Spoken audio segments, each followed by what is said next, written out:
Parang awa mo naman. Mahal na mahal kita. Huwag mo ako iwan. Huwag mo ako iwan. Ayaw mo talagang tumigil, ha? Ayaw mo tumigil! Ha? Lupain mo na ako!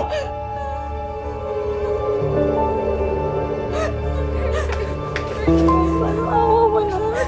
Mahal na mahal kita. Huwag mo ako iwan. Huwag mo ako iwan. Ayaw mo talagang tumigil, ha? Ayaw mo tumigil! Ha? Lupain mo na ako! Bernard! Bernard, parang awa mo naman.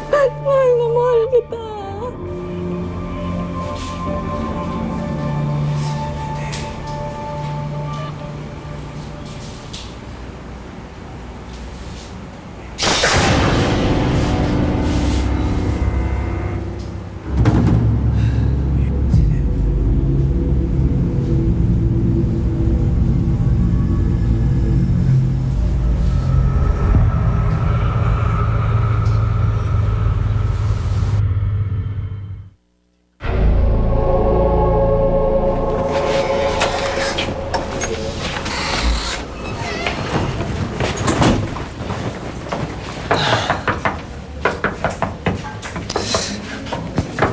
Nak, ano bang ginagawa mo dyan? Pagpapaalam ng kay Ena. Magpapaalam ka kay Ena. Sigurado ka bang dyan talaga nakatira yung kalaro mo pati yung nanay niya?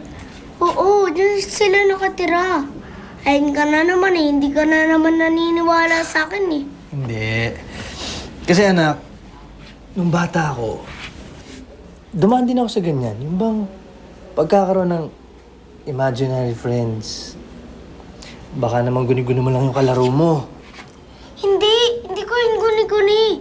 May kalaro talaga ako. Dito daw sila nakatira. Oh, sige na. Baka wala lang sila kaya wala lumalabas. Halika na nga, malilate ka na sa klase mo, ha? Halika na.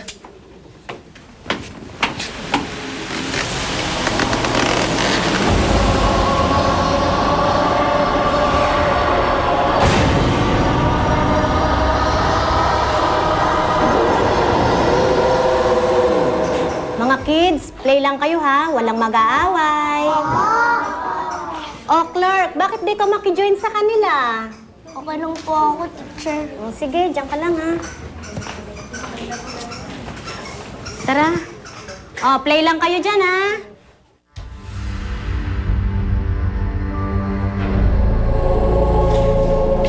Anong ginagawa mo dito? Paano ka nakapasok? Ayaw mo akong kalaro? Siyempre, gusto ko yung kalaro. Lika, sama ka sa akin. Doon tayo kila Mami. Saan naman tayo maglalaro? Basta doon tayo. Mama ka na sa akin.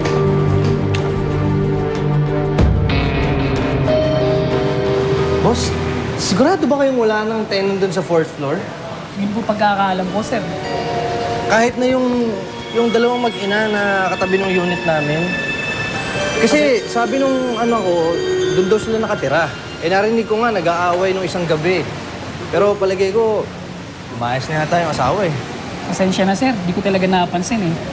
Pero tanongin niyo na lang po yung may-ari. Ba, iba na po kasi yung nakatira sa 4th floor bukod po sa inyo. Ayun na nga, kasi tinatawagan ko. Kaso, busy naman lagi.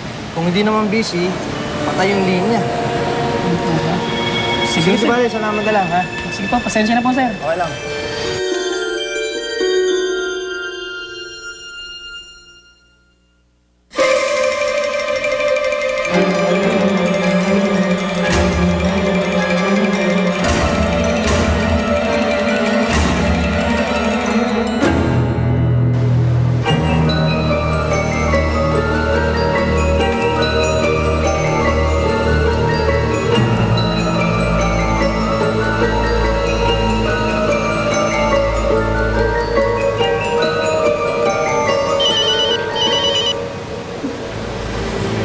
Hello, sir.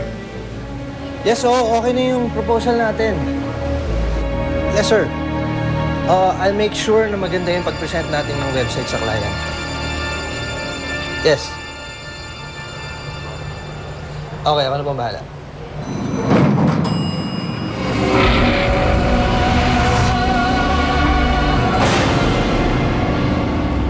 Oh, parang nakakita ka ng multo?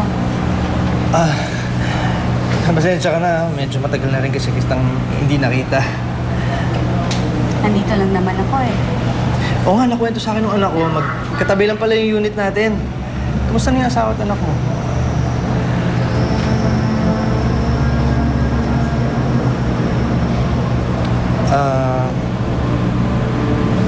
Hindi naman sa nakikialam ako, no? Pero... bakit ka ba pumapayag at... bakit mo siya pinipigilan? Dahil mahal ko siya. At alam kong hindi niya ako matitiis. Nagbalik na siya. Hello?